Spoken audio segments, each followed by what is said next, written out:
तो दोस्तों जैसा कि आप देखा अंकुश राजा और यहाँ पर अनुपमा यादव का स्टेज प्रोग्राम जो कि बेहद ही अच्छा था। ये बिहार में हुआ था जो कि अंकुश राजा और अनुपमा यादव के द्वारा।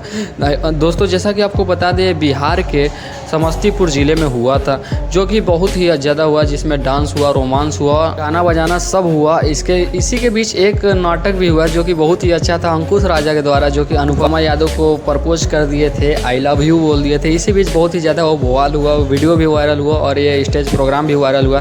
तो दोस्तों अंकुश राजा ने प्रपोज मारा, अनुपमा यादव ने इसका रिस्पॉन्स दिया और उसे और प्रपोज का एक्सेप्ट की, और इसी बीच बहुत ही ज़्यादा हंसी मजाक हुआ था। इस दौरान से स्टेज प्रोग्राम हुआ था, अंकुश राजा भी खुश थे। इसके बीच बहुत ही ज़्यादा नाटक हुआ जिसमें बहुत ही ज़्यादा मस्ती हुई और बिहार के लोग इसे आनंद लिए इस स्टेज प्रोग्राम का। तो दोस्तों इसमें आपका क्या राय है हमें कमेंट करके ज़रूर बताएं, और वीडियो अच्छा लगा तो दिल से लाइक कर देना, चैनल को सब्सक्राइब कर देना। मिलते हैं नेक्स्ट वीडियो।